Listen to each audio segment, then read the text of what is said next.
Ini kan pH-nya tinggi. Sedang kita prosedur yang pertama, kita membuat pH-nya menjadi 6 hingga 7. Baik, pemirsa, gambar yang Anda saksikan saat ini adalah gambar reka ulang yang dilakukan oleh salah seorang ahli toksikologi yang memang pernah dihadirkan oleh pihak penuntut umum, Dr. Gel-Gel, dengan Puslapfor Mabes Polri. Saya juga ajak Pak Budiawan untuk melihat ini reka ulang ini memang dilakukan untuk menepis adanya sejumlah keterangan ahli begitu ya, memang pernah dihadirkan oleh pihak penuntut umum. Salah satunya adalah mengenai percobaan ini memasukkan kandungan sianida ke dalam kopi yang berjumlah sama seperti barang bukti yang ditemukan oleh pihak kepolisian, yaitu sekitar 7.400 mg per liter hingga 7.900 mg per liter. Kalau berdasarkan keterangan dari Dr. Gel-Gel bahwa kandungan sianida yang terkandung dalam es kopi Vietnam de Olivier ini tidak menimbulkan bau atau gas yang menyengat di seisi ruangan. Namun pandangan ini memang berbeda seperti yang dinyatakan oleh ahli dari pihak kuasa hukum, Dr. Budiawan, yang menyatakan bahwa kalau memang benar kandungannya sekitar 7.400 hingga 7.900 ini menimbulkan bau yang menyengat seisi ruangan begitu. Ini adalah salah satu gambaran reka ulang pada pagi hari ini dilakukan.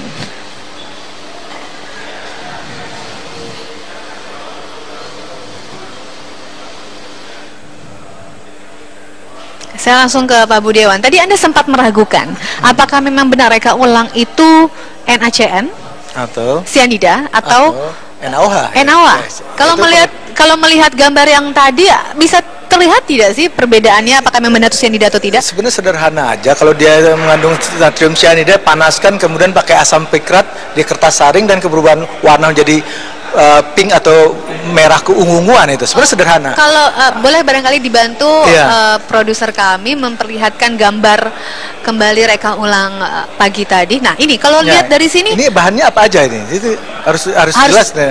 Begitu ya. Kalau hanya sianida saja dengan diaduk begitu saja, ini untuk menunjukkan apa biasanya? Bisa? Ya, ini kan dia ingin mencoba bahwa itu adalah larutan sianida ya.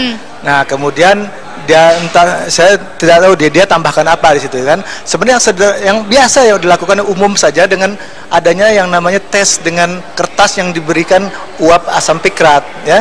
Jadi kalau misalnya asam pikrat ada dalam kertas saring itu ya, dan kemudian natrium sianida dipanaskan ya, karena dia kan sudah terurai jadi terhidrolisis jadi asam sianida, dipanaskan, maka uap itu akan menunjukkan asam sianidanya yang kemudian merubah warna yang tadi kertas saring mengandung pikrat itu menjadi warna merah keunguan gitu. Itu yang seperti itu. Nah, itu indikator, namanya pH indikator. Untuk apa biasanya? Untuk menunjukkan nilai pH. Nah, ini juga menarik ya. Nilai pH ini angkanya bulat loh. Tidak ada 7, atau 5, nggak ada. Ini hanya ya angka-angka. Nggak ada 7,4, 6,4. Kalau sampai ada koma itu menunjukkan apa? Pakai alat digital. Dan menarik juga. Kenapa kalau pakai digital hasilnya?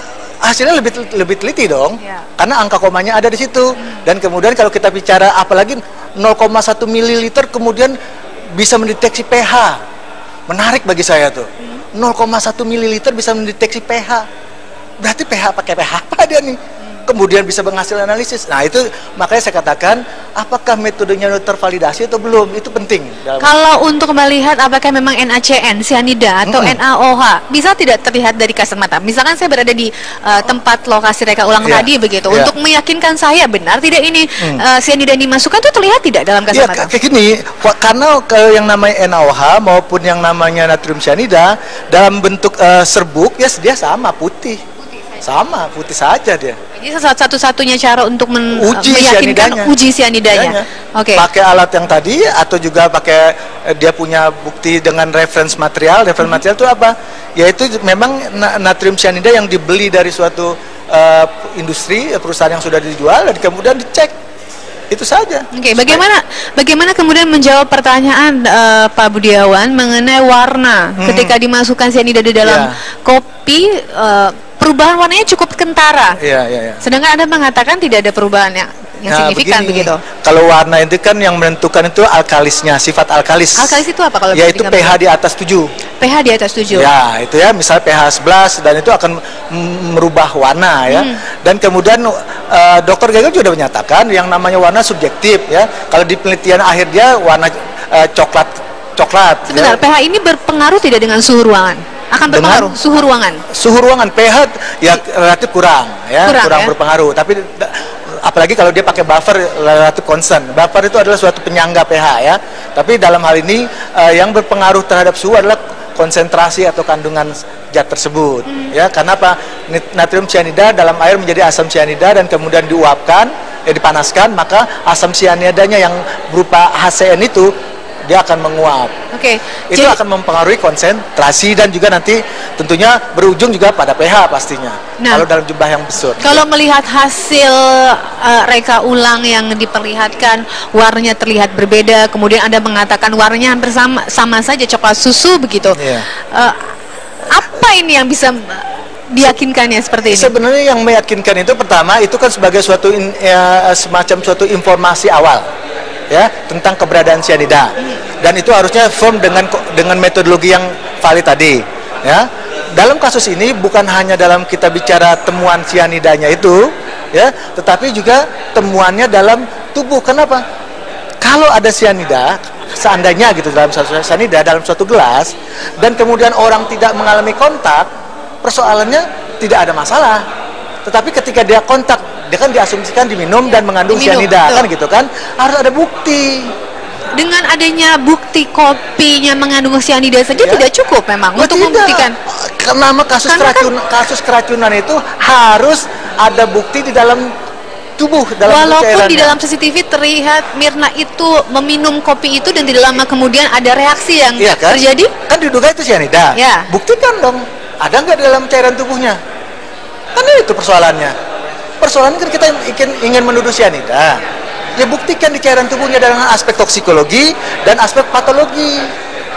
Nah, kalau Anda barangkali bisa memberikan tanggapan begitu mengenai tadi pernyataan dari penuntut umum yang tetap berpegangan dengan kondisi fisik Mirna sebelum kematian yang sehat, kemudian tidak ada tanda-tanda gejala-gejala yang menunjukkan ia sakit, bahkan tidak ada riwayat sakit, tapi kemudian ketika datang ke Olivier meminum dan lain sebagainya, ada sesuatu yang terjadi, reaksi yang terjadi.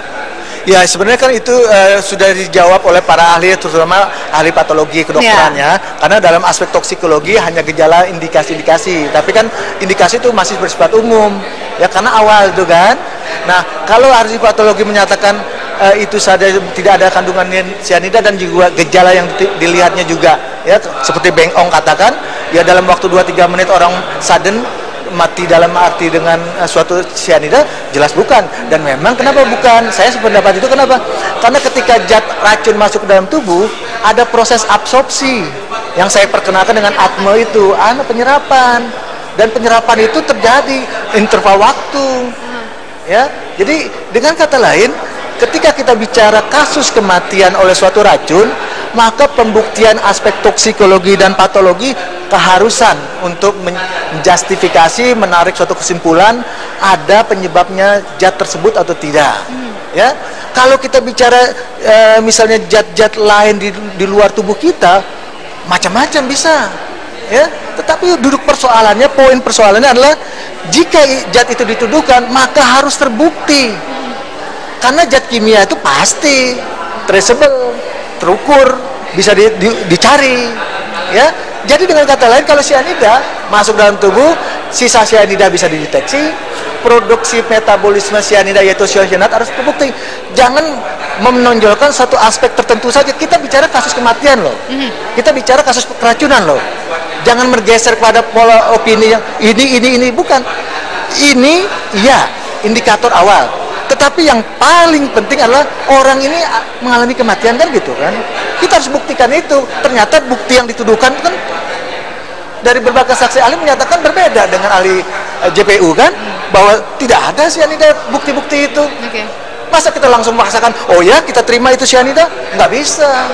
Itu poinnya di situ. Pak Budiawan, banyak pertanyaan dari publik begitu ya. ketika penuntut umum menghadirkan ahli toksikologi, kuasa hukum juga menghadirkan ahli toksikologi atau ahli patologi dari JPU atau juga dari penasihat hukum, sama-sama ahli begitu ya, bidangnya sama, tapi hasilnya berbeda. Pertanyaannya kemudian ini siapa yang harus dilihat, dipercayakan keilmuannya begitu. Nah, satu hal aja, ahli toksikologi, Anda toksikologi kimia. Ahli dokter farmasi. Ada juga satu lagi forensik, maritim. Ahli dokternya maritim dia. Oke. Nah, dengan perbedaan itu toksikologi forensik, kimia, maritim dan lain sebagainya, apakah memang perbedaan itu menimbulkan kesimpulan yang berbeda atau seharusnya dengan perbedaan itu tapi lininya tetap sama, benang merah tetap sama? Ya. Harus ada benang merah. Kalau kita bicara dalam aspek toksikologi, bahwa aspek toksikologi kita bicara kontak, adanya kontak, ada paparan, kemudian ada peristiwa atme, dan kemudian peristiwa atme menghasilkan suatu proses absorpsi dan menghasilkan suatu peristiwa metabolisme, dan metabolisme tergantung zat kimianya, dan zat kimianya itu dalam bentuk metabolit ataupun bioindikator atau biomarkernya, dan dianalisis aspek toksikologi dari masing-masing cairan dalam tubuhnya ketika kita bicara dari aspek toksikologi, dan ketika kita menganalisis bahwa metodenya harus valid harus sesuai ya. Nah, kemudian kita bicara kualitatif dan kuantitatif, berbicara bagaimana metode pengukurannya, karena banyak cara. Metode pengukuran ini kalau yang Anda ketahui terlebih dahulu deh dari pihak penuntut umum, metodenya itu sama tidak dengan Anda? Kemarin juga saya lihat dan dengar Dr. Michael itu mempertanyakan ini sebenarnya menganalisis cyanidanya pakai metode apa ini? Nggak jelas di BAP itu. Tertulis ada spektrofotometer, ada GCMS, ada LCMS, ada ion spektrum. Itu semua alat-alat untuk deteksi kimia, tetapi bisa dilakukan bersama-sama tidak? Ya harusnya bisa. Harusnya bisa. Tapi berbedanya dalam hal kuantitatif. Apa kuantitatif? Makanya saya katakan perlu validasi apa ini? Perlu kita kaji bahwa metode kita sesuai atau tidak. Harus pakai standar reference, material standar. Kemudian ada yang namanya LOD, limit of detection alat. Apa itu? Maksudnya gini, kalau saya sudah punya metode bisa mengukur cyanida cocok. Sekarang kemampuan alat saya ini mendeteksi keberadaan cyanida dalam suatu sampel berapa? Sebut saja, alat saya ini mampunya 1 kilo. Ya sudah, di atas di bawah 1 kilo nggak bisa. Ya, alat saya ini mampunya cuma 500 gram. Ya sudah, di bawah 500 gram tidak bisa. Tapi ada alat saya mampu di bawah 1 ppm. Nah, kalau kita bicara kepastian, maka tersedianya metode atau alat yang canggih yang sekarang dikatakan tadi SGCMS dan sebagainya, dia mampu di bawah 1 ppm. Dan tidak ada alasan jumlah yang kecil sampel ini. Jadi harus yang bisa mendeteksi yang paling terkecil. Alatnya ada. Jangan dikatakan Indonesia nggak punya. Indonesia hebat loh, ahli-ahli kimianya banyak. Makanya saya katakan saya bidang kimia. Saya tahu persis bagaimana saya mempelajari kimia dan juga instrumen-instrumen untuk melakukan analisis. Kenapa? Karena saya bidangnya toksikologi kimia.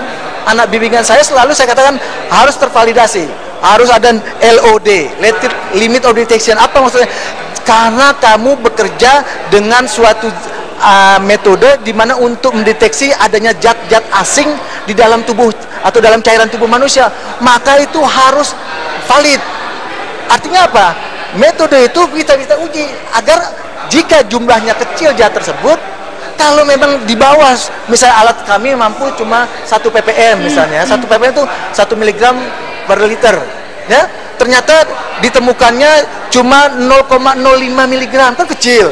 Maka menurut acuan aspek yang namanya validasi itu, maka ditulis TTD, tidak terdeteksi. Kenapa? Atau lebih kecil dari LOD, limit of detection. Artinya apa? Orang paham, berarti metode saya ini tidak mampu mendeteksi, bukan berarti tidak ada. Kalau gitu pertanyaannya bisa begini nggak, Pak Budiawan?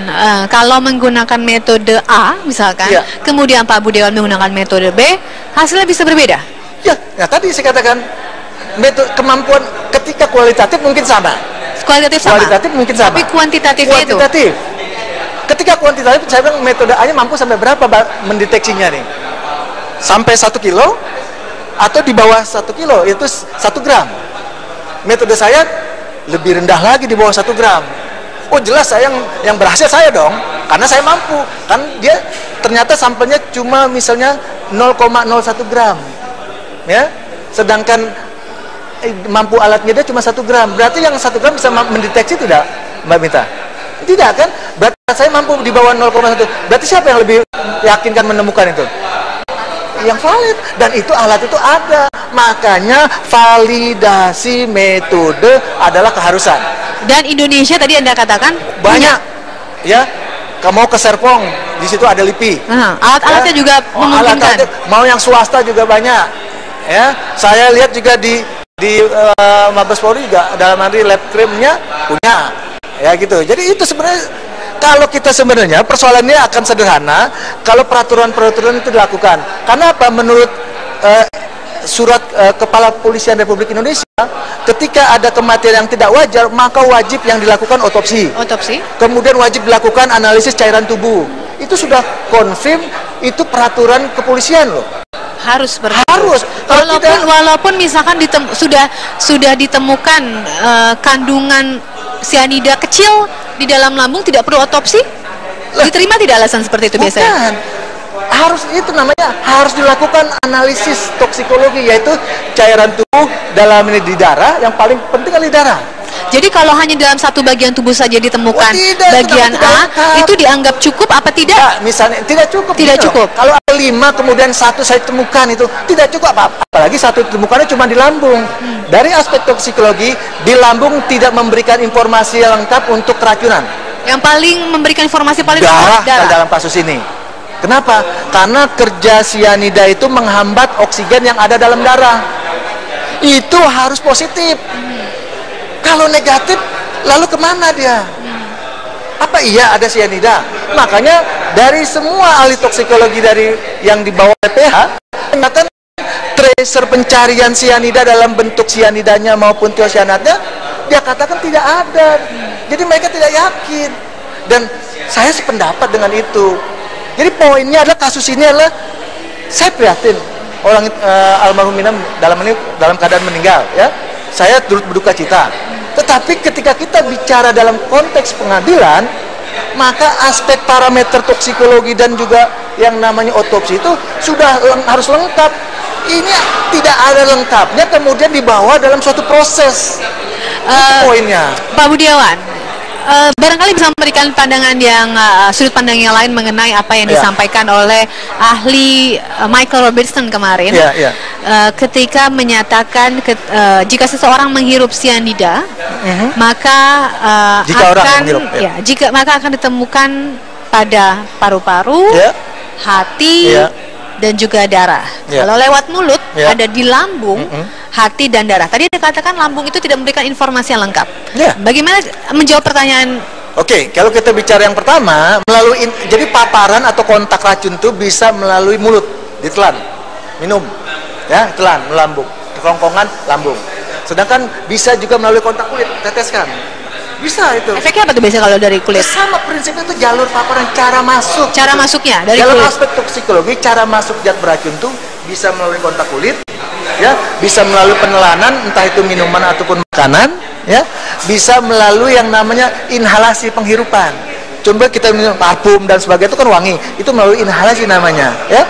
Tapi ketika yang masuknya itu adalah sianida, ya, di dalam paru-paru kita ada yang namanya acini paru-paru, yaitu suatu alveoli atau alveolus, yaitu berupa corong-corong halus kecil, ya, seperti corong-corong halus kecil yang jutaan jumlahnya. Dan ketika zat itu masuk dan kemudian terserap dan kemudian ada link untuk ke darah, dibawalah ke darah dia, oleh darah diedarkan ke target-target organ, ke sel-sel itu, maka keracunan melalui inhalasi jauh lebih cepat. Lebih cepat reaksinya. Lebih cepat karena sudah langsung. Kalau di dalam lambung tadi saya katakan, di dalam lambung di mulut dulu, ya, ditahan dulu. Tadi kalau dari inhale itu lebih cepat. Lebih cepat. Kalau dari mulut, nah ada mekanisme lagi. Mekanismenya seperti boleh jawab nanti barangkali ya Pak Budiawan. Kita harus lihat terlebih dahulu pemirsa. Kabar Khusus masih akan kami lanjutkan.